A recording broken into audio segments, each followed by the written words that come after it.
Okay, I think I'm live. Was having a little trouble with the laptop, so I decided to. Ow! I decided to give myself a migraine. I decided to try and use my new computer for a change. I seem to be having picture. I seem to be live, and Rachel is here. Says hi, Rachel. How is the sound quality? Is the sound quality okay? I wish I could do something with that glare. Tracy's here. Says hi, guys. Snark and Sass is here and says, "Boopy, heart and live long and prosper." The sound is great. Good. Tom McCluskey's here. Says hi, people. Snark Sass says sound great.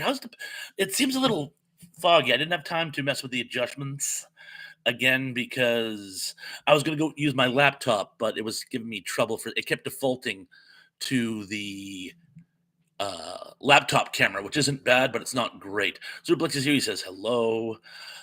Gary Carpenter's here. Says hey, hey there, everyone. I'm back, and it's always good to have you, Garaman. So is the picture quality okay, gang? I'm gonna go out and limb and say it is, or you guys would have said something by now. Um, it's weird. It seems to be I'm getting glare on the picture quality, but I actually don't have a lot of light here. It's going to be kind of tricky reading my uh, trivia, but I will endeavor to persevere. Let's see who else we got going on there. Well, no one new so far, unless they're lurking in the shadows. A lot of people saying hello to one another. By the way, I want to thank all of you folks for tuning in to see me when you could have just as easily gone to the SNL 50th anniversary extravaganza. Nice to know I'm more important on at least some level. And yeah, I'm definitely gonna have to mess with the settings tomorrow. Like this is my brand new PC. My brother-in-law got it for me, and he's something of a whiz. The problem is he doesn't live here, which isn't necessarily a problem, but he's really, really good at helping with settings. So hopefully he'll come by at some point in the not too distant future, and we can actually iron some of that out. Um, I'm gonna try another set of glasses too. By the way, those seem to have a lot of. Ugh, that's even worse. I'm gonna try my wife's glasses now. I will not pay $300 for glare-free glasses. Well, those are okay, but I can't see with them. So I'm gonna go back to the original. Those seem to be the best of the bad lot. Tom says went to a rock and roll show today, bought some Zepp stuff. Love Led Zeppelin. Azublik says better off with sunglasses. I wear my sunglasses at night, and I'm sure you folks all know why. I had a pair of sunglasses up here, but apparently they are gonzo. Mr. Wilkinson's here. He says, "Good evening, Bob. Sorry to get back to you today. I kept meaning to. We got very little snow, and it turned to rain and washed all away." Gary says the videos are talking about a new Master of the Universe movie, but it won't be out until next year. I've heard some scuttlebutt. I'm still holding out for the Thundar movie. Rachel says, funny story. I just saw the Land Shark sketch all the way to the end. I completely forgot it didn't like that. Those were some of the funniest stuff they ever did. I love the Land Shark bits. And I still want to see the movie. There's a behind the scenes movie where they did like all the crazy stuff that happened before the original airing back in '75.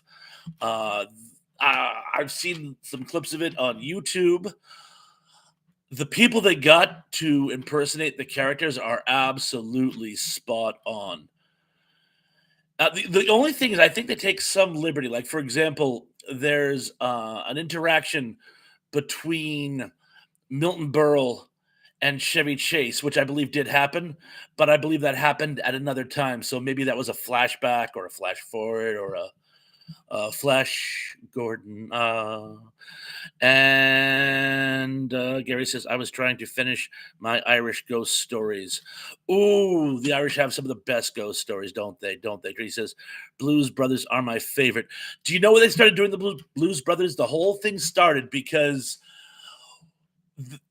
John Belushi hated doing the bees. He didn't understand it. He didn't think it was funny. He didn't think it was relevant. It was just a little too off the wall for him. But the only time they would ever let him sing is if he was in the bee getup. So he pitched the idea of the Blues Brothers and thought that could become a trope, and it certainly did. John Doe, he says, greetings from New York. John Doe, so good to see you. I got to tell you, that last video you sent me, I went to watch it and it wouldn't open. So I wasn't able to check it out. I did try. Thank you for those videos you share. I love them, but this last one I actually couldn't see. Gary Cameron says, I've only seen one episode of SNL, and it had Betty White. I don't know if I saw her on SNL, but she was a national treasure. Emily Miller says, good evening to Chris. Tom says, Irish with alcohol. Everything is better with alcohol, even ghost stories. And let's see, we only got 4 likes and 10 people in. People, we can do better than that, I am sure. Oh, by the way, tonight's trivia, it occurred to me, I promised you guys disaster movie trivia. But then when I'm with Dan and Sister Sarah, I don't do trivia. So I thought some of you may have felt shortchanged. So tonight's trivia is going to be on disaster movies, even though tonight's show is really just going to be a general Q&A. There's not going to be any specific theme, although a de facto theme still seems to be SNL. I didn't do SNL trivia. We've already done that a couple times. I believe Rachel says John Belushi was a better Joe Cocker than Joe Cocker. I can't argue with you there. Gary says my phone still a mind of its own. You open the pod bay door, Hal. No worries. I noticed a message retracted. In fact, I usually do my normal joke. And a message retracted to you as well. Okay, now we're down to 9. Was it something I said? Are people leaving because I asked you to hit the like button? No, people. Tom says Belushi's Cocker was funny. It certainly was. And his Mozart was amazing too, by the way. I've got sunshine on the cloudy day. Indy Spouts is here, says, is tonight's trivia in surround sound? Dolby. It's in Dolby. She blinded me with science. Science. That guy was an actual scientist, by the way. Oh, Mrs. Sakamoto, you're beautiful. Gary says, Tom, Irish ghost stories, and thank you, Larry Tate. And John Doe says, I believe that was a video I took during Monster Truck Show. Was truck called Sparkle Smash, female driver that did a backflip. Oh, well, I'm sorry I wasn't able to see it. But anyway, thank you for trying. And Rachel says, science. Indeed. And Kenneth Wilkinson says, good evening, Indy. And everybody knows it's Indy. Dun, dun. Who's the, you see that's going, don't you? And Indy says, no, Bob, not surround sound in, I'm sorry, sense surround. I'm sorry, I did that thing which I really shouldn't do. I read the first part of the word and then assumed what it was and then skipped to the next word. It's in sense surround. Try another pair of glasses. No, I should just stop phoning in when I read. Brogu is here. He says, hey, everyone, hello. Hey, Thrash. Brogu, I hope you feel better. I saw that you were sick. Bronchitis and COVID. That's a very, very, very, very bad combination. Commiserations, and again, hope you feel better. And Zuplix is here, and he says, again, still, and says hi to Brogu. And I still am in Dolby. And, Anthony Jordan is here, and he says, green slime. Is it something in your head? Will you believe it when you're dead? Green slime. Sorry. And John Doe says, what was your quintessential 90s movie? Quintessential 90s movie. A quintessential 90s movie. Well, my go-to, probably my favorite movie of that decade is the first Jurassic Park. But since we didn't actually have cloning in the 90s, I can't say that is my quintessential. Was Fight Club 99 or 2000? If Fight Club was 99, I'm going to say it's Fight Club. If Fight Club was 2000, I'm going to go back to the proverbial drawing board. Where is Cindy? That's an excellent question. Maybe she's watching SNL. And Tracy says, yuck, feel better. And Rachel says, I remember getting 3D glasses and a scratch and sniff card to watch movie at home in the 80s. Scratch and Sniff, was it the John Waters movie? Ew. We all know what number 2 was, don't we? And Brogu says, I didn't have bronchitis and COVID. You must be thinking of someone else. Well, were you sick? I might actually be thinking of somebody else, Brogu. So if you were not sick, I'm terribly sorry. I thought you said you were sick. I'm going to be honest with you. I've been visiting so many other sites and getting so many messages from so many people, and I may have had a wire crossed. So, Brogu, if you're well, I'm glad you're well. If you have been sick, I apologize. Either way, sorry for the confusion, bro. Tom says, gotta go soon. Dinner cooking, boy. I'm getting fat. Same page club. And Anthony says, Fight Club was 99. Boom! Anthony for the win. Okay, Fight Club is my quintessential 90s movie. And that is supported by Indie Spouts. And John Doe says, so we'll go with favorite 90s movie. Okay, we'll stick with Jurassic Park, but quintessential will be Fight Club. And Brogu says, no, I wasn't sick. Okay, sorry, Brogu. I am thinking of somebody. I have no idea who that was then. I hope they're okay, whoever they are. But anyway, Brogu, so great to see you, my brother. Tom says, John Waters, weird and disturbing. True on both counts. I actually met him once. I met him at a film festival. He is a surprisingly nice and level-headed person in real life. And Gary says, T, she was on SNL, message retracted. And a message retracted. Oh, look who's here, Bobby EM. Hi, my host with the most. Bobby, so great you could make it. Welcome, as always. And Gary says she was on SNL a year before she died. I believe I remember that. You mentioned it, by the way. And John Doe says Jurassic Park is a modern-day classic, unlike what they made now. You know, you're right. You're right. And I'm not knocking the new stuff, but the 93 Jurassic Park film was a game changer. It really was. It was like there was before Jurassic Park and after Jurassic Park. And can you believe it was over 30 years ago? Rachel says Hairspray is my favorite Waters film. Which one? The movie or the movie based on the stage play? And Tracy agrees. I did like, I don't think I saw the movie adaptation of the stage play, but I did like the original Hairspray. Great soundtrack. Absolutely amazing soundtrack. And I believe that was the movie that put person who started it on the map. Ricky Lake. It put Ricky Lake on the map. She had been in Crybaby. She had been in Crybaby a brief time before, but her first real starring role was Hairspray. And Tom says Pink Flamingos. Ash. And John says, I'm sorry, Gary says, John Doe, have you ever seen the original Lost World with Jill St. John?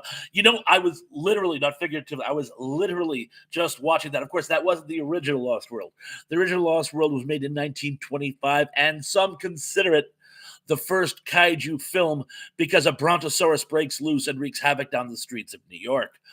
The only arguable challenger is there was a German film, I believe, called Siegfried or something, and he fights a dragon, and this is a pretty good kaiju style dragon. But I think the first kaiju movie was The Lost World. But the Irwin Allen from 1962, 64, with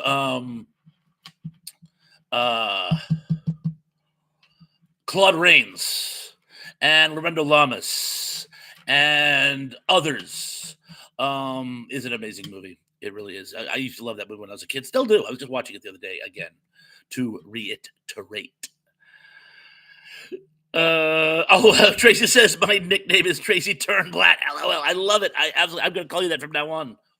Instead of Bubba, you're going to be Turnblatt.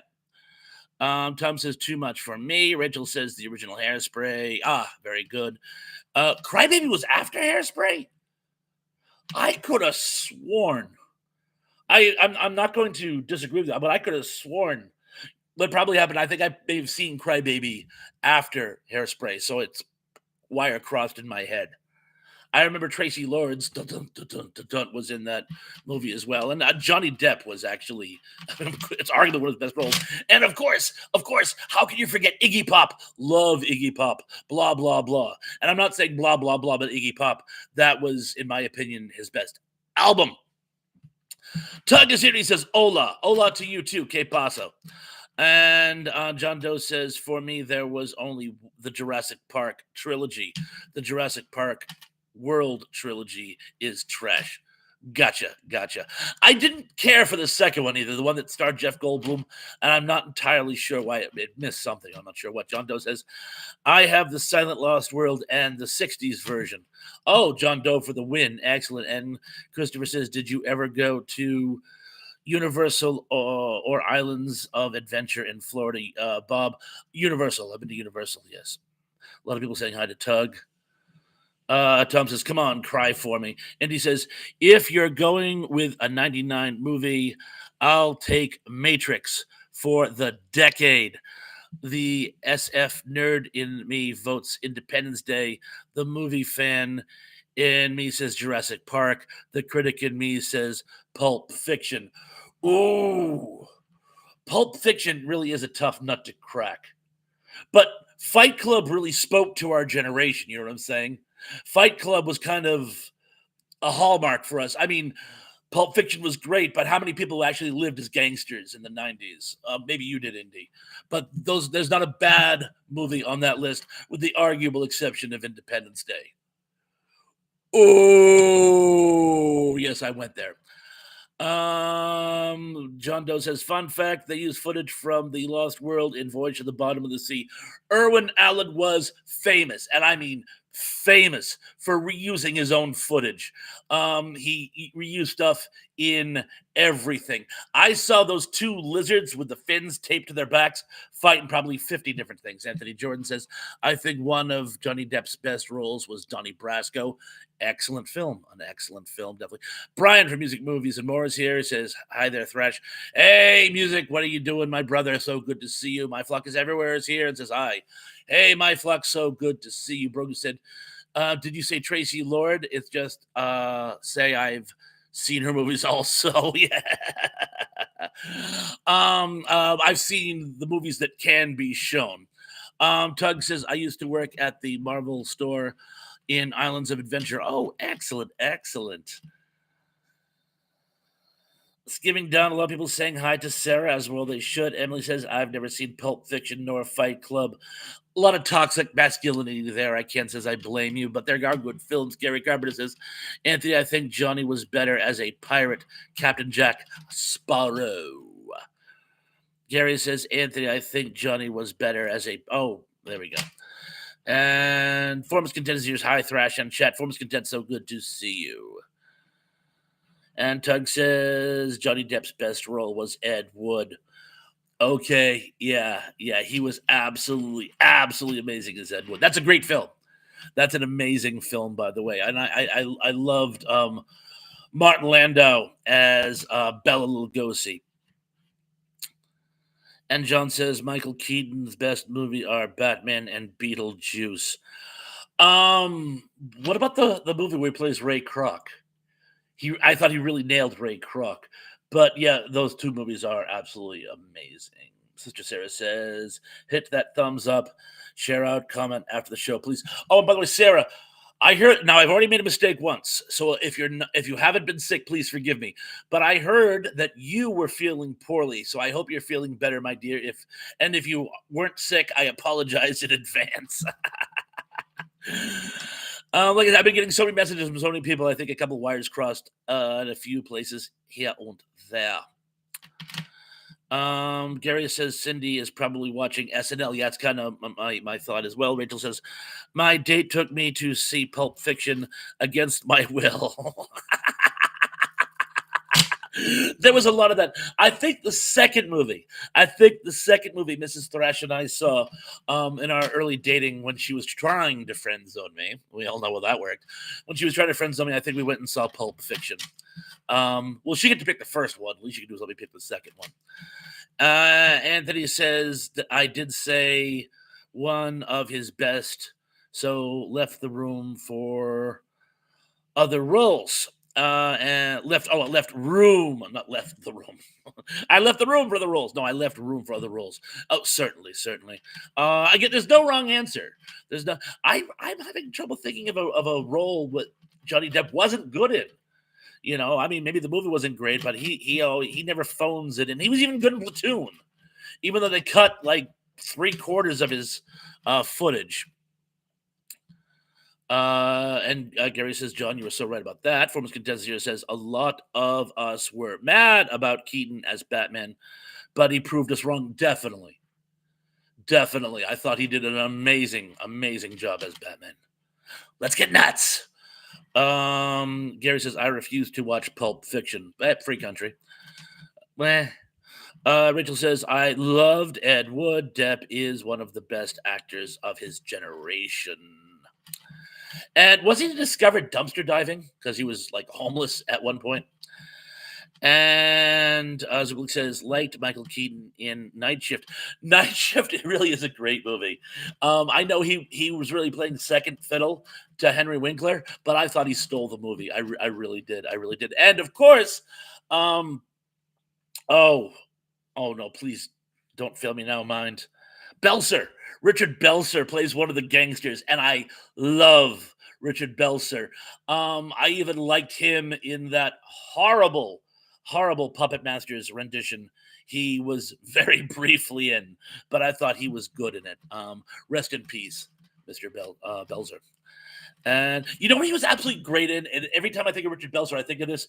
He did a Pat Benatar video, La Belle La, which is supposed to be set in the early 60s. And he plays a shock comic in the spirit of Lenny Bruce. And he's absolutely amazing. I love Richard Belzer. And Tom says, Pulp Fiction, who cares? Samuel L. Jackson. Sister Sarah says, I've had a night migraine off and on since Wednesday. Thank you, T Pons. Okay, so at least I'm half right. John Doe says, I'm planning to go see Monster Jam in May in New Jersey. I forgot the name of the arena. I've never seen an event in Jersey. I've gone to a couple casinos in Atlantic City, but I don't know any venues. But I hope you enjoy. And Brogu says, Michael Keaton and Henry Winkler were great in Night Shift. I need to get that movie on Blu-ray. Stop that awful music. Awful music. Awfully good. She meant awfully good. And it's so funny watching Henry Winkler play a wuss because he was such a badass as the Fonz. He was great. He was great. Gary Carver says Birdman stunk. Birdman. Harvey Birdman? Or are you talking the Bird Box? Funny, I actually was talking about the Bird Box earlier today. And John Doe says Mr. Mom was all right, but those two are his best. It's funny. Mr. Mom, I believe, was like an early starring role for him. And it's not a bad film, and it's got a great ensemble cast. But it's above average. I saw it in the theaters, and I do remember liking it. I did like the chemistry between him and Terry Garr too. And Foremost Contender says, "Oh wait, Johnny Dangerously." Okay, for a comedy farce, I loved Johnny Dangerously. I loved Jenny DeVito in his bit part. The movie had some great. It reminded me of the airplane movies where there's so much rapid fire humor. It's like you almost have to watch a movie twice just in case you miss it. But yeah, Johnny Dangerously is great. And John just says, "Do you remember Night Patrol?" Not off the top of my head.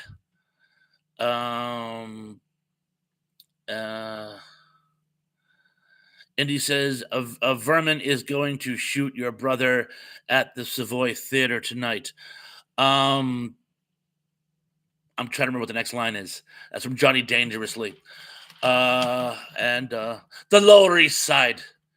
It really sucks. and it's like this like blinding snow, and the mother says, "Ah, this is the worst August we've had in years." And he's running up to his apartment at the tenement, and he's running it for like 15 minutes, going up staircases. Uh, and John Doe says Johnny's good, no hate for it. Forms content says I need to see Johnny again. Haven't seen it since the 80s. Who's Johnny? He said and smiled in his simple way. Or although I prefer Weird Al's. Here's Johnny, he says. I got a letter just the other day. It said I may already be a winner. I can hear you people hitting Google as we speak. Tom says, "Got to eat back soon. Enjoy your dinner, my brother. Thank you for coming in." Indy says, "John Doe, I've had enough of your crap tonight, Sue Perriman." And Gary says, "What was the movie with movie Michael in where he's a duplicate of himself? Duplicity, duplicity." Indy for the win. Multiplicity. Multiplicity. And Forms Content says, "Does anybody remember Winkler's movie Heroes with Sally Fields? It's a big at the time, but fell out of the scene since then. Harrison Ford is another thing too." Yes, Heroes is one of the first movies that discusses the disenfranchised Vietnam veterans. Harrison Ford was his war buddy.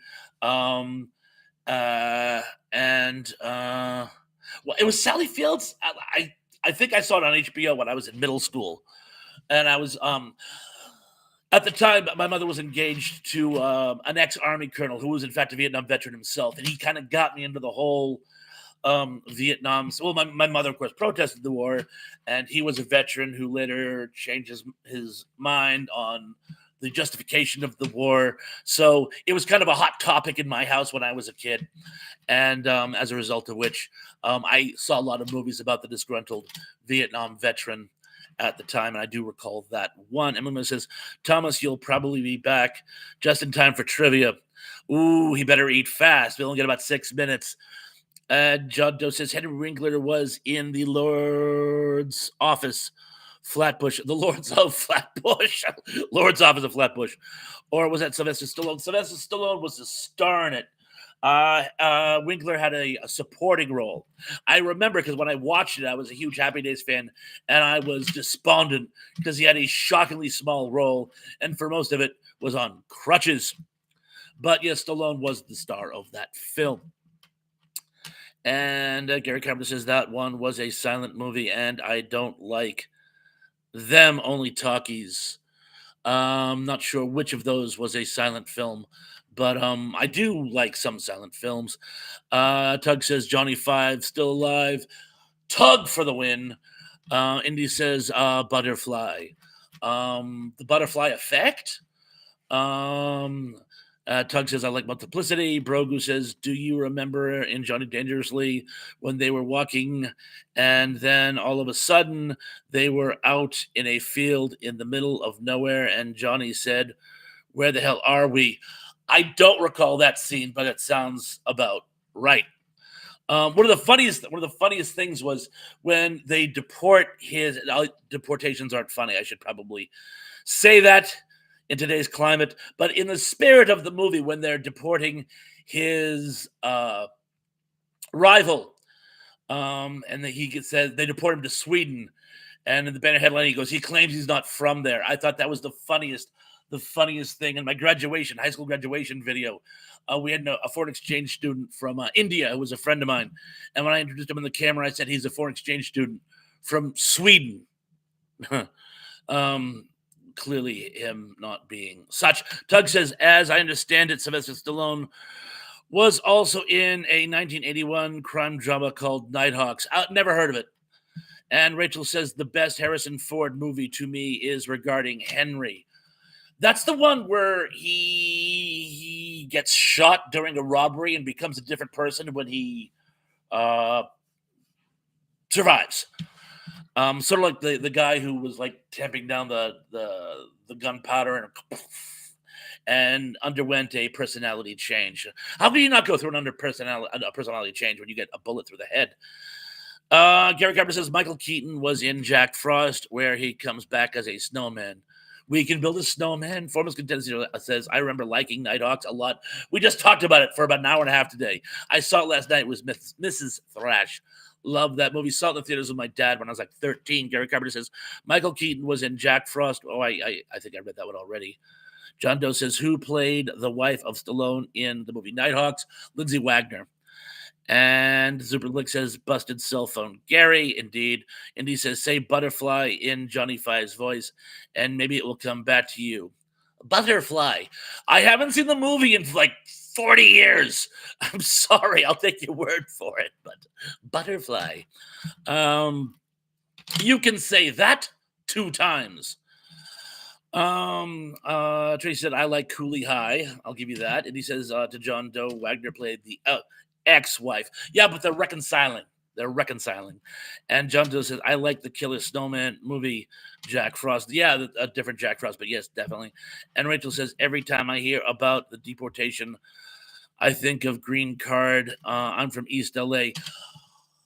I just was watching the video too. I was born in East LA the other day. It's hysterical.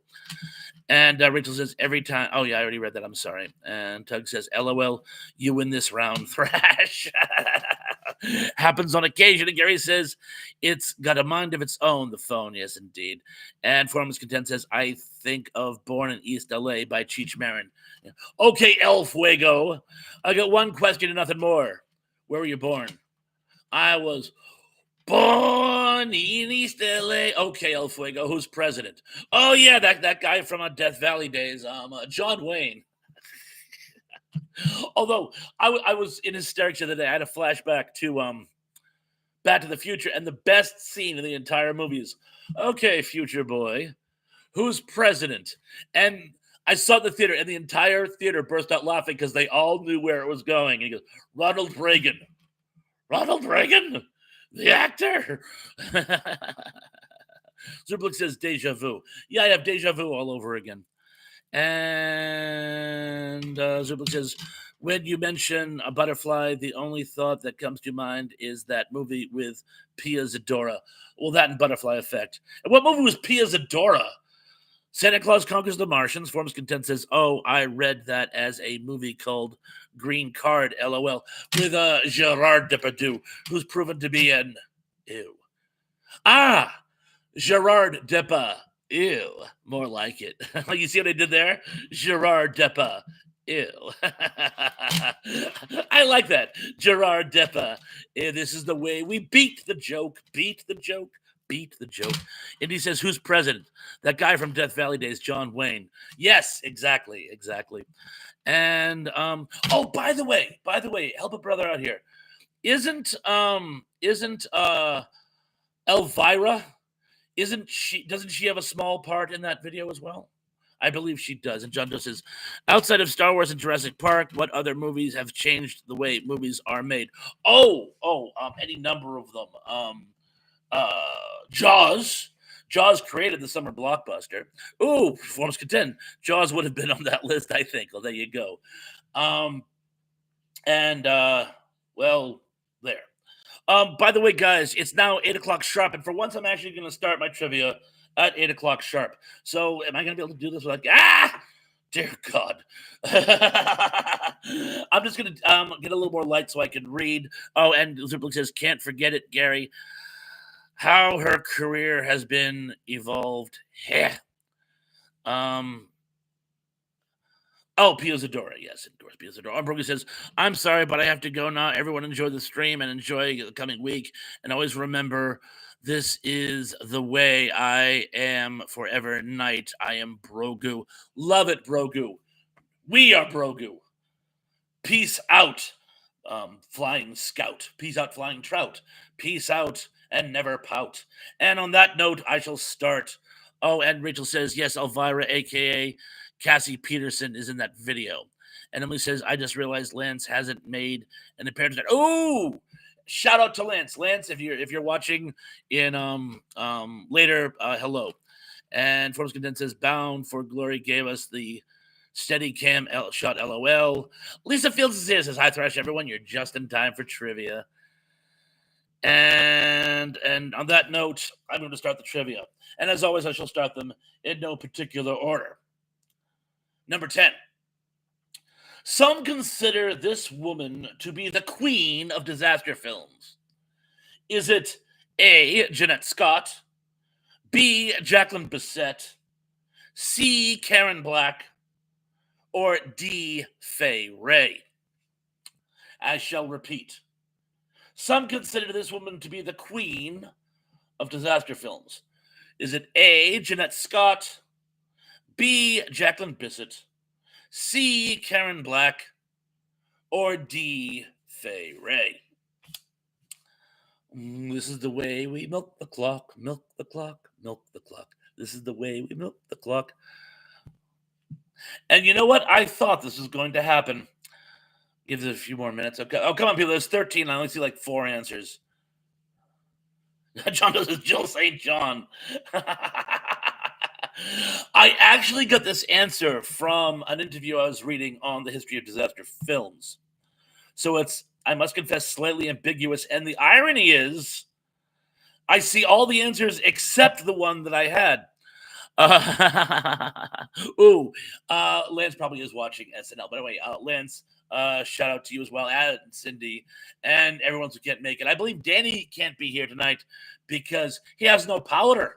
Yeah, there's a power outage in his area. And Indy says, I've never heard of any of those actresses called that. Fay Ray, Irwin Allen's wife. Love it. Okay, here's what I'm going to do for this one, because I thought this might happen. Because I'm deliberately obtuse. Lisa Field says, Tug, I loved your episode about the Wizard of Oz. Oh. Okay. If you can make a convincing reason why the answer you gave makes that lady the obvious candidate, give yourself the point. The correct, in the article I was reading, it was Jacqueline Bisset, because she did the airport movie, and she was actually in more than you would think. She was like the George Kennedy of actresses. But Tuck says it must be B. Way to read the column. Yes, Jacqueline Bisset. But again, frankly, I didn't think there was a wrong answer in that list. So if anyone can actually come up with an appropriate action film of the correct person, give yourself the point. So we'll just call it Everyone Gets That One. The Towering Inferno. There you go. Okay, move on to number 9. Richard Jekyll has a rare starring role in this Jaws ripoff nature horror film. Is it A, Mako, Jaws of Death, B, and I'm going to butcher the name here, Tintatero, Killer Shark, C, The Last Shark, or D, Orca? I shall repeat. I'll try to. Richard Jekyll has a rare starring role in this Jaws ripoff nature horror film. Is it A, Mako, Jaws of Death, B, Tintanero, Killer Shark, C, The Last Shark, or D, Orca? And Tug says, I was convinced it was pronounced Bisset forever, but then I saw her in an interview de-abuse me of that. No, de-abuse, I love it. And Zuplex, help me out here. Tintanero,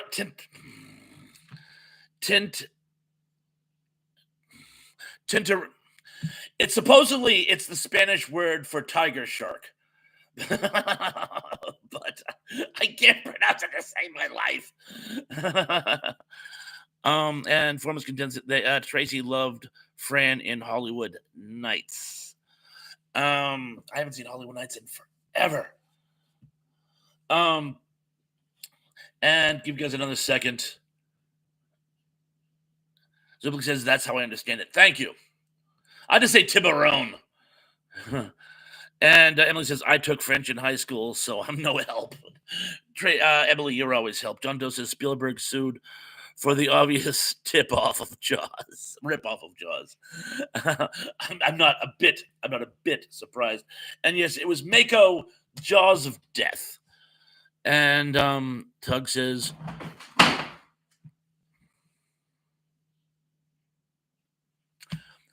I'll be right back.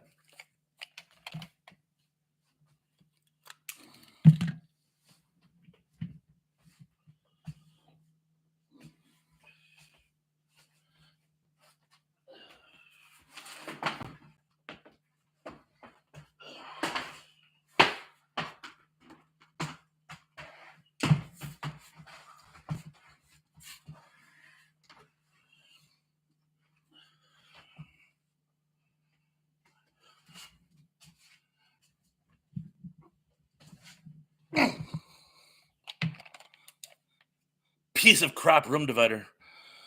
Hey, you guys remember that when that happened and number one daughter was sitting in that easy chair and she was bull that she went on camera. Now where was I? But anyway, yes, Mako. The one about the tiger shark. That you guys ever see that one? The premise is the tiger shark has emphysema. So right before it attacks, you hear it coughing. Zublik says, "Pay no attention to the man behind the curtain in front of it." In this case, Doug's a sad trombone. Emily says, "What did you break?" Oh, nothing. The backdrop fell. And Gary says, "Form remember a Disney movie called Valley at the Top of the World with the orcas in it." Yeah, I do remember that one. I loved that movie when I was a kid. It's about the Vikings at the top of the world. And he says Faye Ray has called the first Scream Queen for decades. Besides King Kong, she was in 4 natural disaster flicks and multiple war movies. Okay, well, I was going to say that as far as I was concerned, there was no wrong answer, particularly because apparently I was the only person who read the article I was referring to. Moving on to number 8. This post-apocalyptic disaster flick is actually a dark comedy. Was it A, Ladybug, Ladybug, B, The Bed Sitting Room, C, Failsafe, or D, This Is Not a Test? I shall repeat. This post-apocalyptic disaster flick is actually a dark comedy. Is it A, Ladybug, Ladybug, B, The Bed Sitting Room, C, Failsafe, or D, This Is Not a Test? And then I already read that one. John Doe says, "I want to see the movie Cocaine Sharks." Trey says, "It's pretty bad when you have to lift up your whole library just to get back in the room." So Luke says, "I cannot unsee that." And Gary says, David Hartman was in it. It was one of his first movies. Yes. And Tug says, A Boy and His Dog. A Boy and His Dog has been considered a dark comedy. And Forbes Content says, "I'll look for it, Gary. I was a big David fan back then." No kidding. And Emily says, "Personally, I think all disaster movies are dark comedies." And the correct answer is actually B, The Bed Sitting Room. In fact, it actually has a number of comics. Peter Cook is in it. Dudley Moore is in it. A number of other British comedians is in it as well. And he says, "Good luck getting me on a Dudley Moore film." And Zublik says, "So we are back to granny glasses." Oh, damn it.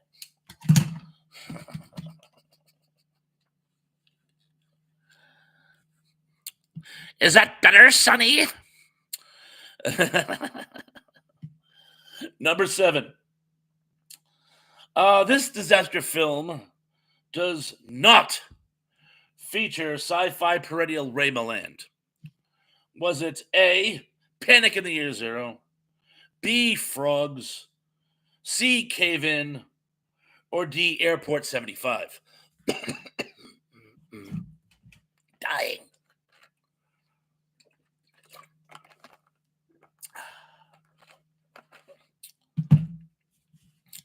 I shall repeat. This disaster film does not feature sci-fi perennial Ray Milland. Is it A, Panic in the Year Zero, B, Frogs, C, Cave In, or D, Airport 75? Meteor. No, I don't think he was in that.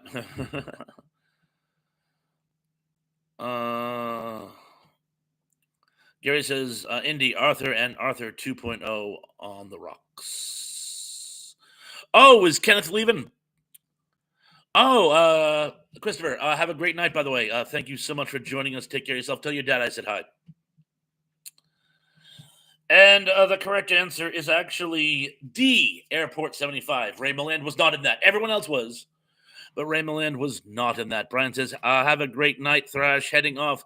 Do me before you go, Sarah, if you could give a link to Brian's channel, I'd wicked appreciate that. Thank you.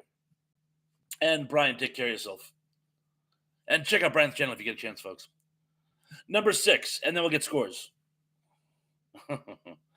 This raunchy Spanish disaster movie was an influence to the cult pasta paper, any gray poupon. I'll come in again. This raunchy Spanish disaster movie was an influence to the cult post-apocalyptic flick, The Bird Box. Was it A, Tomb of the Blind Dead, B, Horror Express, C, People Who Own the Dark, or D, Pan's Labyrinth? I shall come in again. This raunchy Spanish disaster movie was an influence to the cult post-apocalyptic flick, The Bird Box. Was it A, Tomb of the Blind Dead, B, Horror Express, C, The People Who Own the Dark, or D, Pan's Labyrinth? Fourth contestant. I'll go with D, the only movie I've heard of. That was a toughie. I'm sorry. But I've talked about it before. You see, this is the thing. A lot of these questions actually come out of my content page. So I can tell people who don't actually watch my content by the fact that they don't know stuff I talk about in the content. Birdemic. That movie was so horrible. So horrible. Tug says, I love Horror Express, but it's probably A or C. Heck, I'll just say B. B is Horror Express, and you're right. No, it's not. It's C, People Who Own the Dark. That's the one about all the government officials who go away for a hedonist weekend, and there's a nuclear war. And when they come out of hiding, all the people in the town have gone blind from the flash burns, and hilarity ensues. The Tomb of the Blind Dead is great, but no, in that it's not an influence of The Bird Box. And he says, as opposed to the Spanish film The Last Days, which Bird Box is practically a direct copy of, with the same director. Yes, but I didn't see that one, although I think I will now. The Last Days. I'm going to check that out. It'll give me a chance. It'll give me a chance for me to work on mi español. Pardon, mi español es muy malo. And how about some scores? Kevin's got 76 is here. You're just in time for the second half of the trivia. And Kevin says, hey, Thrash, practicing Chopin and Gershwin for the coming week. Good luck. Oh, and Tracy's giving us the link. Thank you so much. And he says, don't get your hopes up, Bob. Is it that bad? I like The Bird Box. Although when I heard people were actually taking the Bird Box challenge, I'm like, you're going to kill someone. Tug is 2 out of 5, I think. I wasn't really paying attention. Gary says, has anyone ever heard of the movie called Man? It's from Disney, 86, I think. I'm not familiar with that, no. John says, Tomb of the Blind Dead is actually a trilogy called the Blind Dead Trilogy. Wasn't there 4 of them? Wasn't there a 4th movie maybe made after the trilogy? I could have sworn there were 4. I have the box set somewhere. And Emily says, how about me having no freaking idea what my score is? Just give yourself 3 out of 5. And Gary says, I wasn't paying attention much, but 4 out of 5. Well, that's pretty good for not paying attention. And wow, I'm starting to think that they're messing with my my viewer count, because it says we're down to 5, and I can see more than 5 active people in the comments section. So I think therefore I am. And Emily says K. K is in Mr. and Mrs. Sarah's daughter. K Sarah, Sarah. Lisa says, I got one, but it's okay. LOL. Doug says, yeah, I've stopped trusting the viewer count. Gary says, I like Tango and Cash. I like Cash, but it takes two to tango. And Zublik says, we are becoming a rare breed. Tell me about it. And Rachel says, whatever will be exactly. Harry Truman, Doris Day, Red China, Johnny Ray, and John Doe says, might be Thrasher. I have them, but not all. Not a fan of it. Got them in a 50 pack of wow, a 50 pack of movies, crazy, crazy. Anyway, moving forward, where we get six. Oh, there we are. Number five. Uh, in nature, in nature horror disaster flick, Day of the Animals, Leslie Nielsen is killed by A eagle, B bear, C snake, or D wild dog. And if you haven't seen the movie, they've been showing this clip on YouTube for decades. In nature horror disaster flick Day of the Animals, Leslie Nielsen is killed by an animal. Okay, I'll give you half credit for that. A comfy chair. John Doe says frogs. No, that's a Ray Milland movie. Rachel says a dingo ate my baby. Every time I hear that, it breaks my heart. That lady spent 8 years in prison. Her husband left her, and it turned out, guess what? A dingo did take the baby. And even after all these years, people still say that she was guilty. They say that she killed the baby and the dingo just made off with the remains, that a dingo wouldn't kill a live baby. I don't know what they're basing that on. The only way to actually find out is to put a live baby in front of a dingo and see if hilarity ensues. I find that frightening on so many levels. But in any case, yeah, that dingo baby story is just, well, it's sad. Indy says, a Baloo. Zubik says, but the Spanish Inquisition was lurking. No one expects the Spanish Inquisition. Amongst our weaponry are such diverse elements as, and a former student says, some thrash, it was an awful situation. Oh, same thrash. It was an awful situation. It certainly was. And Gary says, Manimal was a short lived show. Yes, it was vile. And let me repeat. In nature horror disaster film flick Day of the Animals, Leslie Nielsen is killed by a eagle, B bear, C snake, D wild dog. I don't even think people are actually answering anymore. Kevin Scott 76 says wild dog. Sure as Kilimanjaro. What was it? The wild dogs down in Africa. I hear the wild dog. Anyway, it's a B. It's a bear. He fights a bear and he loses. Oh, here we are. Number 4. This is the only actor to appear in all 4 airport films. Is it A, George Kennedy, B, Karen Black, C, Ed Nelson, or D, Leslie Nielsen? That was a total guess.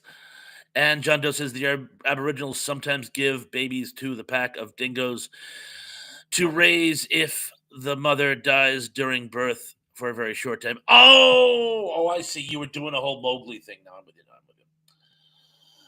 I shall repeat. This is the only actor to appear in all 4 airport films. A, George Kennedy, B, Karen Black, C, Ed Nelson, or D, Leslie Nielsen. Tracy says thrash skulls. And Gary says to Emily, it came out from that Meryl Streep movie. Oh, was Meryl Streep in that? It started with Sam Neill. Sam Neill played the husband. Anyway, the correct answer is A, George Kennedy. Oh, Emily, this one's for you. In On the Beach, the telegraph key is actually being pressed by A, a mutant, B, a pigeon, C, a Coca-Cola bottle, or D, one of those weird novelty drinking birds. You remember those that were really popular in the 60s? They were like the bird with the top hat. They would go.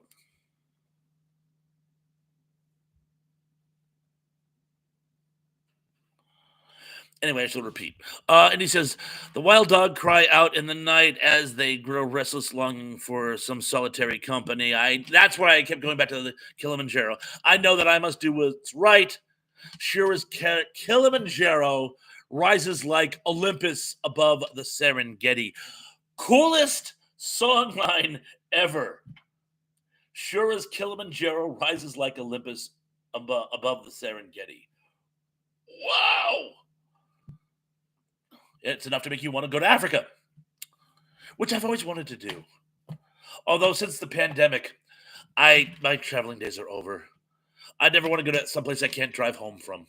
For reasons which at this time must be all too clear. John Doses, gotta go. I'll be back next week. John, thank you so much for joining us.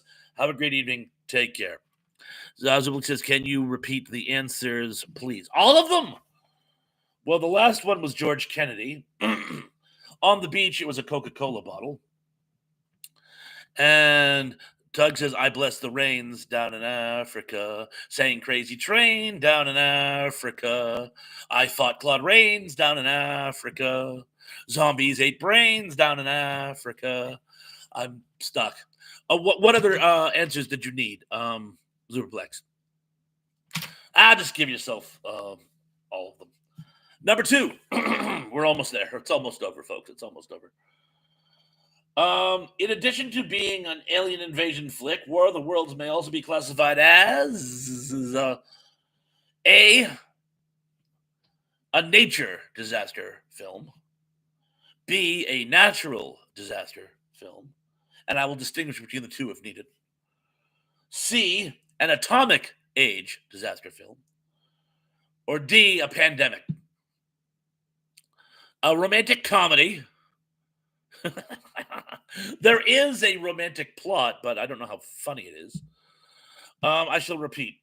In addition to being an alien invasion flick, War of the Worlds may also be classified as a nature disaster film, B, a natural disaster film, C, a atomic age disaster film, a guerrilla documentary, or D, a pandemic.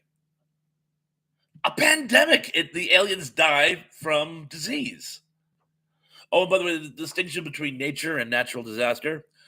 A natural disaster is a hurricane, earthquake, tidal wave, forest fire, those type of things.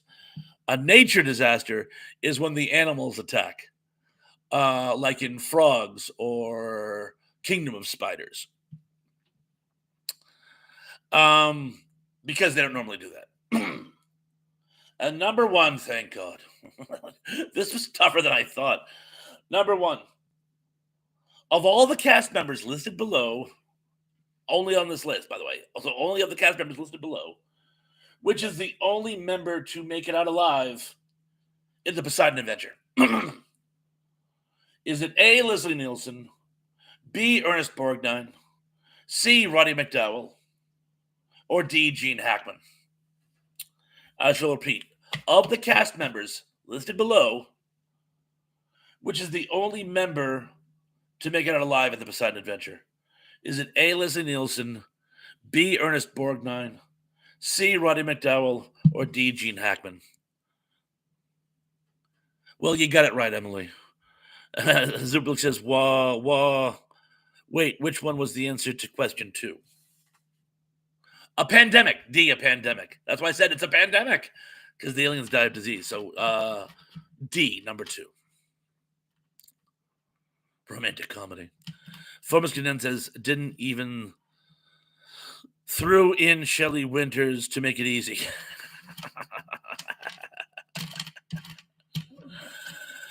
Kevin says, they all did. They're just actors, but I'm bummed. Ooh, trick question. Love it. Fomus Caden says, throw, dang it. Yeah, you're right, I didn't throw. Shelley Winters in to make it easy. Well, come on, gang. Leslie Nielsen is in one scene and he dies. Captain goes down with the ship. Roddy McDowell, they introduce Roddy McDowell and go, oh wow, Roddy McDowell, a huge big star. Possibly the only one I knew at the time. No, actually I knew Ernest Borgnine because I watched McHale's Navy. And then a minute later, Roddy's dead. And of course, Gene Hackman dies in that really, really classic scene where he sacrifices himself. So, by process of elimination, it's got to be Ernest Borgnine. In fact, Gene even says, "You have to lead them out alive." And Form's gonna she really was. Rachel and Gary says from Form, have you ever heard of a movie called Revenge? It's got Shelley Winters in it. Revenge was Shelley Winters. I thought Revenge had Madeline Stowe. Maybe there's more than one movie named Revenge. And wasn't Shelley Winters, wasn't she in Lolita? And he says, well, Ernie was looking up with Stella Stevens. Oh, I'm sorry. Well, Ernie was hooking up with Stella Stevens, so he had to be pretty lucky. Yeah, but she didn't make it out. Oh, we're getting scores. Thank you. Zublix is 2 out of 9. Forms condenses. No, Gary, I haven't. I honestly have seen many of her movies. And Tug says, process of elimination is an epic choice of words in this case. Gary is 8 of 10. Very good. And he says, yes, she was Lolita's mom. Yeah, I knew it.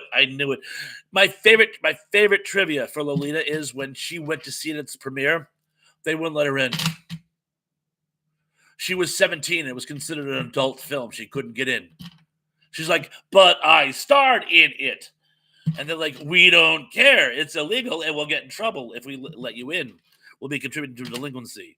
But I was in it. Oh, and she was also dating Donovan, who slipped her acid. The schmuck. But those are 2 unrelated stories. Rachel said the best Shelley Winters film was Patch of Blue.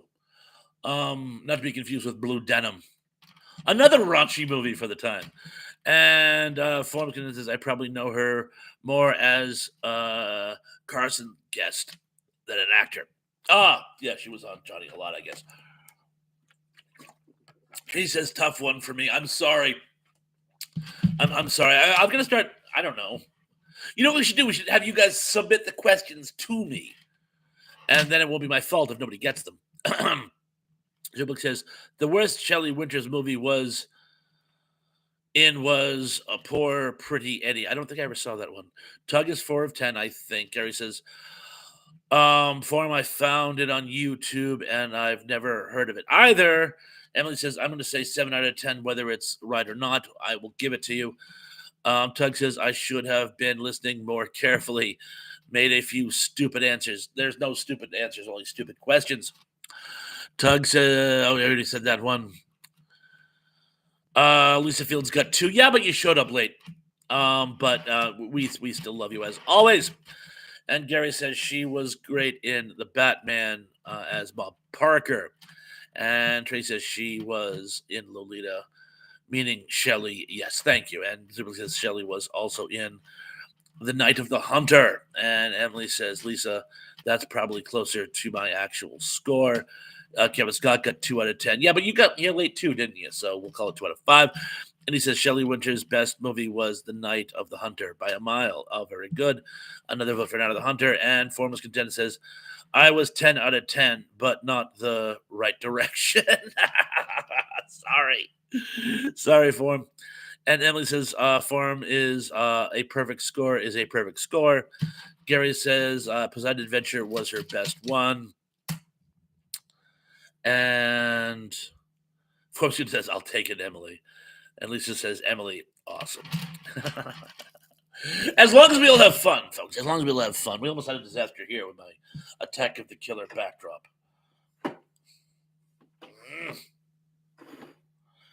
Let there not be light. There we go. And like I said, tomorrow I'm going to mess with my settings to try to make it a little crisper. Crisper Glover.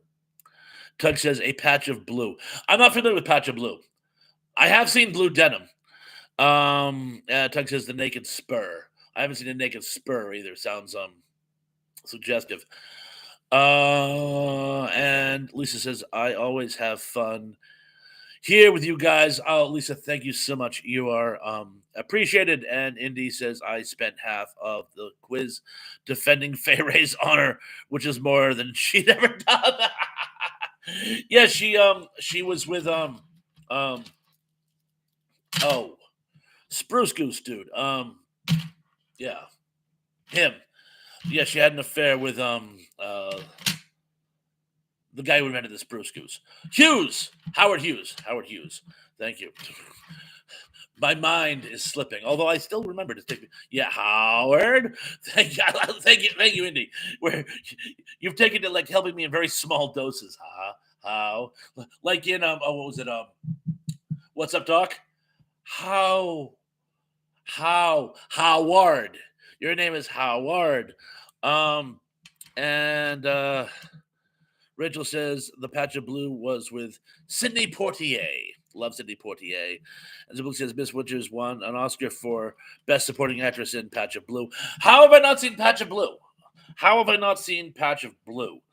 Is that the one where James Mason plays a German air ace during World War One? And Tug says Naked Spur is a Jimmy Stewart Western with Shelley as the love interest. It's great. Now, hang on, just a ding minute there.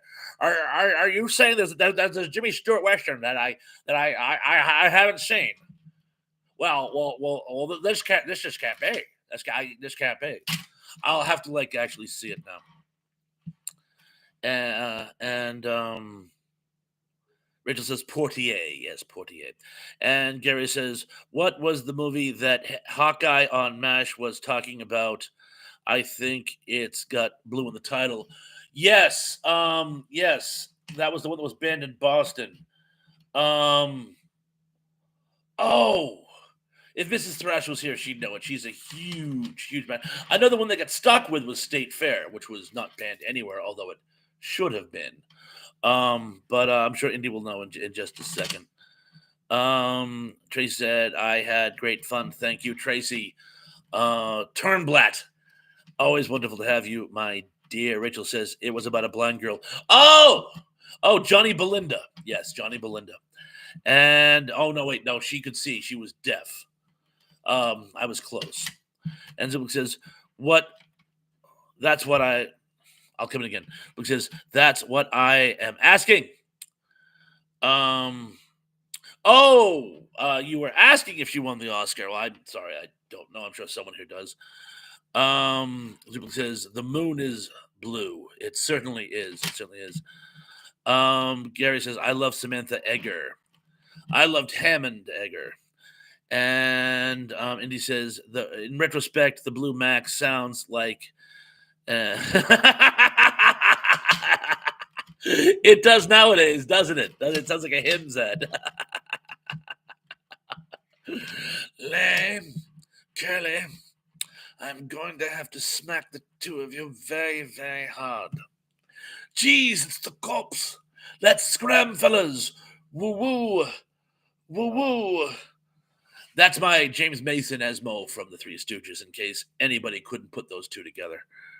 And I couldn't blame you if you couldn't. Tug says Portier is great in a cheesy cop movie where Clancy Brown plays a serial killer on a trip in the woods. Can't remember the name. Indy? And Gary says, Z, thank you, kind sir. I thought it was something like that. And he says, what was the question, Bob? I forgot the question. There's, what was the name of the movie that was banned in MASH that they wanted because they thought it was raunchy? And what is the name of the movie that Clancy Brown plays a serial killer in? And the funny thing is, everyone who's ever worked with Clancy Brown says what a wonderful, loving, caring, funny, happy person he is. He's the voice of Mr. Krabs in SpongeBob SquarePants, for crying out loud.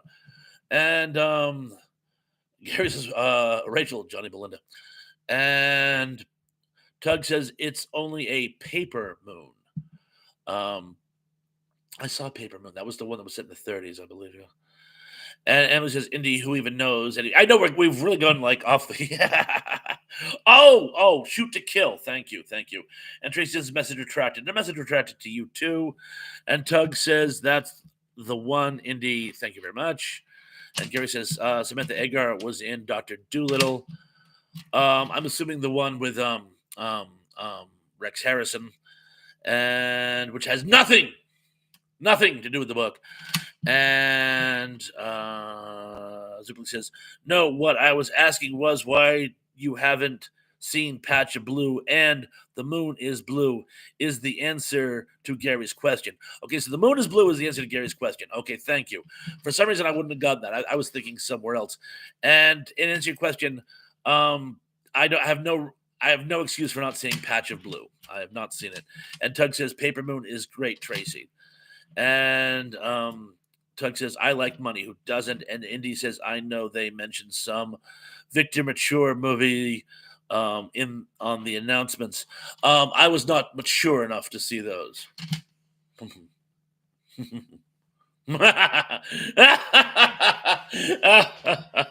Well, to the victor goes the spoils. Hi, Mom. Mama Thrash is walking by, folks. Everybody say hi to Mama Thrash. Hi. And where was that? To the victor goes the spoils. Immature. No, I think that covers it.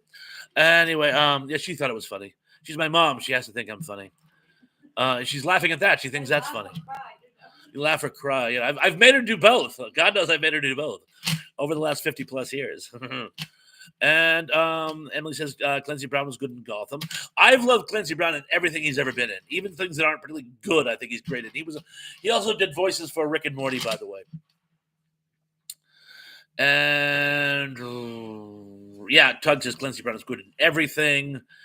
And Emily agrees. Tracy says I'd like Sydney into Sir with Love. That movie, I saw that movie when I was like in middle school, and I like fell in love with that movie.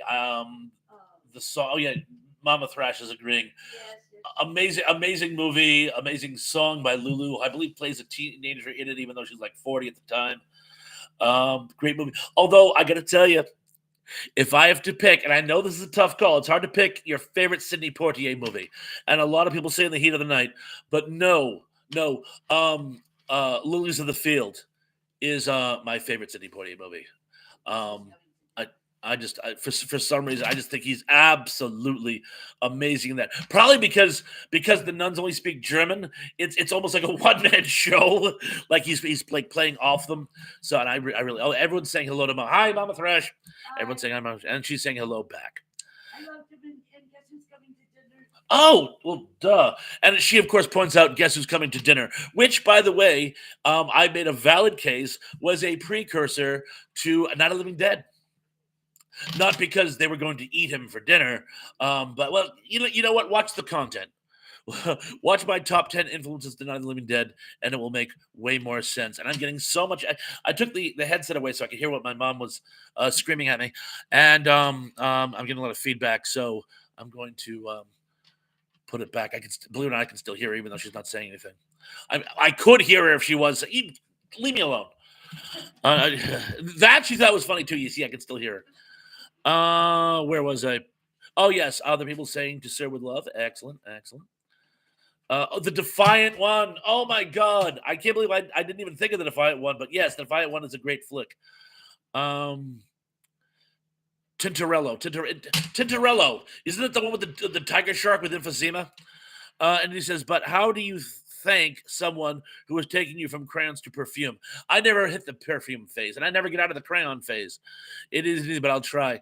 Lisa Field says, love Guess Who's Coming to Dinner. Guess Who's Coming to Dinner is one of the movies where everyone is at their best. Everyone. And, Spencer Tracy never got to see the movie. He died before it premiered, and that broke my heart. It was his last film.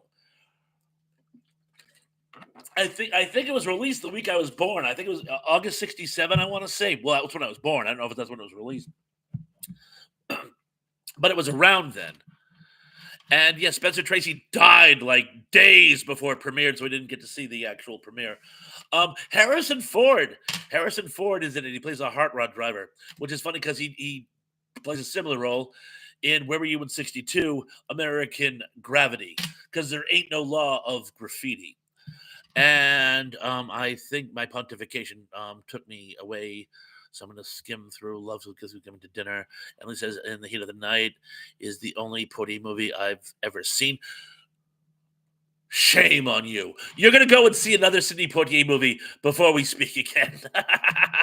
I mean, not today, but please, over the course of the week, see at least one Sidney Poitier movie. And Gary says, Tracy, I cried in Mrs. Eris Goes to Paris. Tug says Portier is another actor who's good in everything he does, even if he's in a bad movie.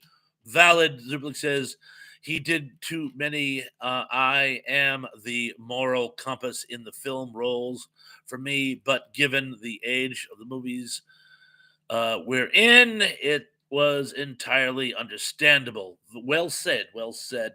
And he says it's because they shoot Portier in the head at no.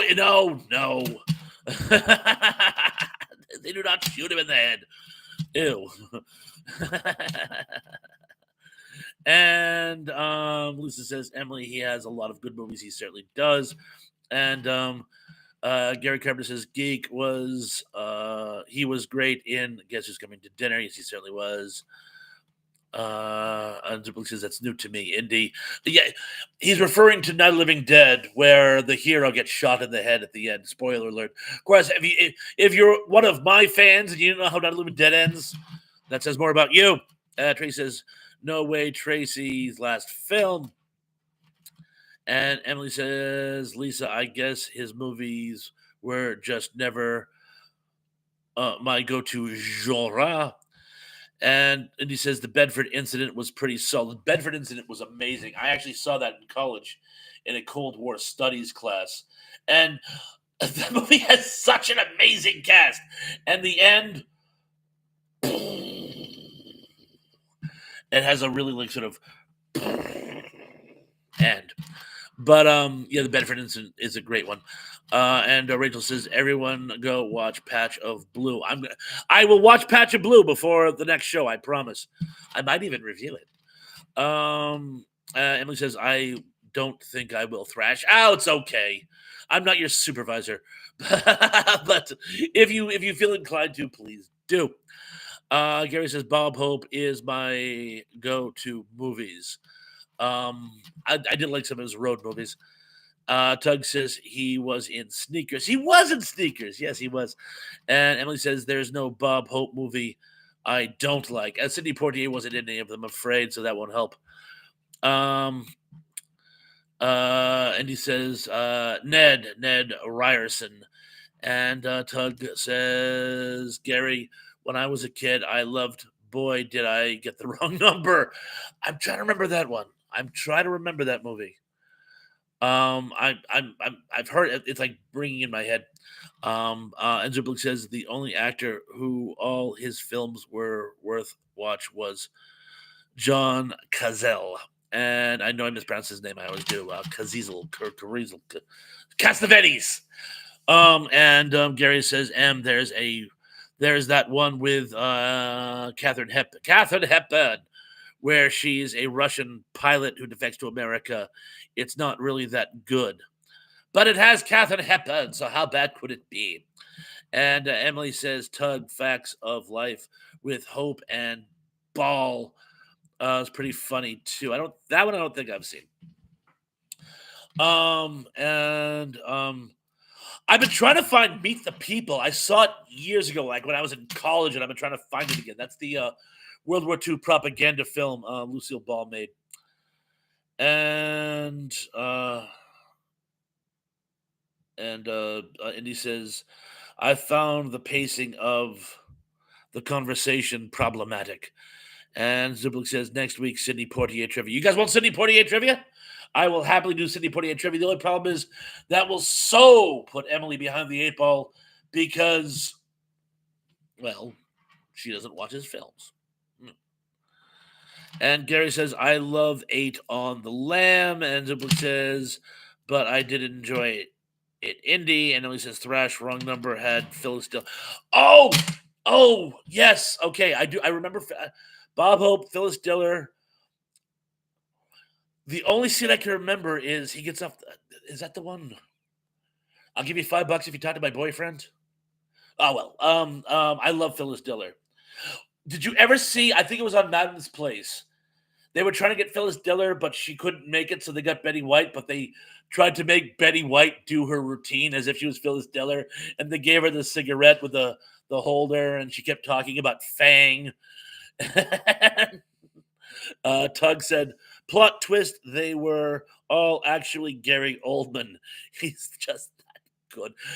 I'm convinced there is no Gary Oldman. It's like Coriander Bird.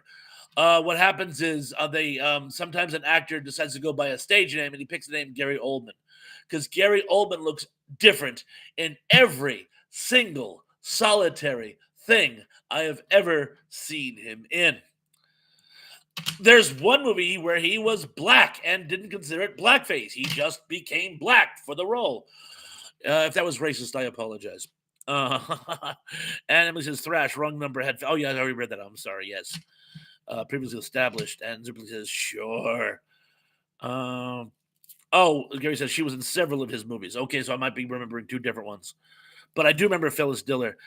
And Indy says to Zuper, oh, I didn't say I didn't like it. I just felt like it needed about half an hour cut out. I could say that about many movies.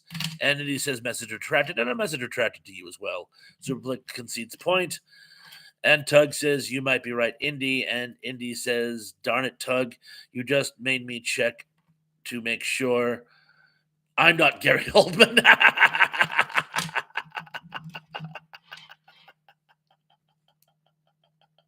Are you Gary Oldman? I'm Dirty Old Man. Get it? Get it in there? I'm Dirty Old Man. That should become my new stage name, Dirty Old Man.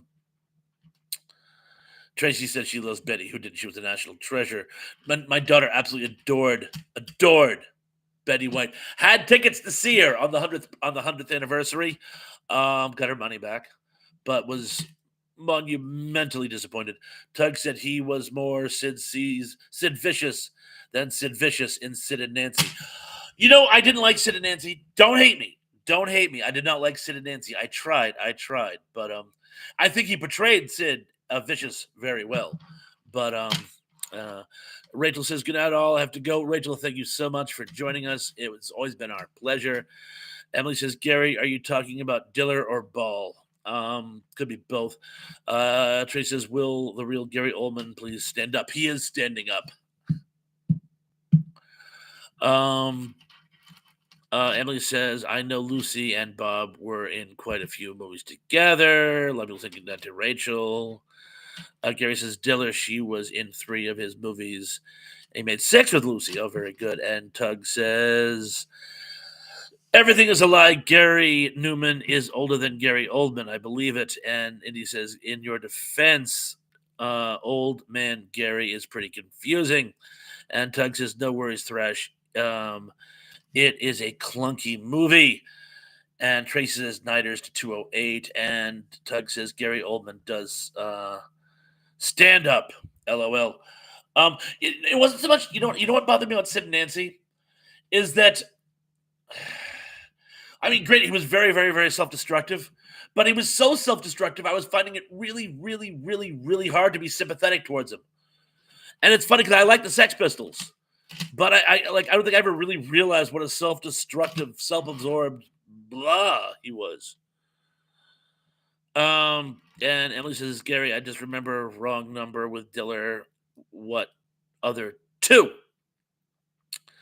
And Gary says, to M, I have his special Bob Hope love affair with Lucille Ball. Guys, it's actually getting towards 9 o'clock. So if there's any other last minute inputs you'd like to input, now is the proverbial time. And he says, I have the exact same sympathy with the Godfather, Bob. Too funny. Emily says Gary wasn't their first movie together about a horse race. Perhaps. I'm not familiar with that one, though. And he says, thanks for the trivia, Bob. You're very, very welcome. Gary says, 8 on the Lamb and a military movie with Captain Pike from Star Trek. Hunter, Jeffrey Hunter. And Tracy says, thank you. Have a great night, everybody. Thank you, Tracy. It was my pleasure, by the way. You know how much I love doing these. And Tug says, I'll just plug my video on Harvey since we briefly mentioned Jimmy Stewart earlier. Well, yeah, of course. Everybody go to Tug's channel. In fact, somebody If you could drop a link to Tug's channel, Tracy, and drop a link for yourself, that would be amazing. But yeah, check out Tug. He did a post today on Harvey, the white rabbit, or invisible white invisible. The choir invisible. I'm free forming. And Sorrowful Jones is my favorite, Gary says. And Lisa says, good night, everyone. And Lisa says, yes, I couldn't remember the name for nothing. For nothing. And Zublik says, in addition to Lance, was MIA too. Yes. Oh, and John. By the way, John. Sorry you couldn't make it. Hopefully you watch in rewatch. And thank you for those of you who were able to join. It was my pleasure as always. You know how much I love doing these. And I do have some content this week. I'm not sure exactly when, but I will have content for you guys this week. Not like you watch it. And I will now next week, I believe if Sister Sarah's feeling better and Danny has power, I might be doing a show with them next week. If not, I will still make sure that I am on. So either way, you guys will have my presence. And Tuck says, thanks for a good chat this evening, Thrash. You rock. No, you rock. And you guys all rock. And again, I couldn't do these without you. Well, I could, but it would just be me talking to a camera for an hour and a half. Oh my gosh! Look here says, hey guys, I'm late. Yes, Lance, we gave you several shout outs, by the way, earlier. Sorry you weren't here, by the way. We're just wrapping up now, but it's so great to see you. Welcome to the chat. Daddy Salad is here, says, oh man, I'm late. We have a good night all. Thank you very much for joining, by the way. Sorry you're making it just in time for us to say good night, but thank you, Daddy Salad. Please, I am going to be doing a show next week. Please join us for that, and I will have new content this week, but thanks so much for joining. Welcome to the party, such as it was for you. Last call. Oh, Tom McCluskey is like, I'm back. Just in time to say goodnight, Tom.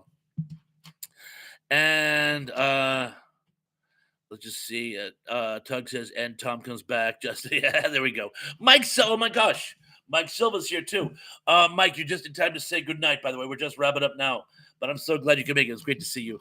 Late dang, been watching 50 sci-fi movies on Tubi. Sounds like fun. But I'm glad you were able to make it here just in time to say goodnight. Great to see you. And Lance, I'm so glad you could make it, by the way. And Emily's like, yeah, now everyone shows up. I know. But it was great to see all of you, even if it's just to say hey. And remember, next week I will be doing another show, so hopefully I'll see you all then. Gary says, I was just being bored today. Yeah, but Mrs. Thrash and I never even left the house today. We're just sort of kicking around the house. Emily says, don't forget that like button. Yes, if you guys just showed up, be sure to hit the like button. Thank you so much. And Zublik says, still missing John. Yeah, I haven't seen John in a while. I meant to call him. This week. I'll probably call him this week, and hopefully he'll be here next week. But anyway, all of you guys, I can't thank you enough for stopping in tonight. It was my absolute pleasure. If you were here for the whole duration, if you got here late, if you had to leave earlier and rest in rewatch, I just want to thank you guys so much. It really means a lot for you guys to make it week after week after week after week. So thank you. Thank you very much. Oh, Emily says, John will be here in an hour. Anyway, guys, you know the drill. Be good, be safe, be careful. And I'm looking forward to seeing you all again very, very, very, very, very soon. Good night.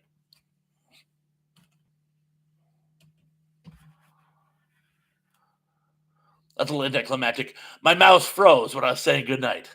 So once again, guys, take care. Good night.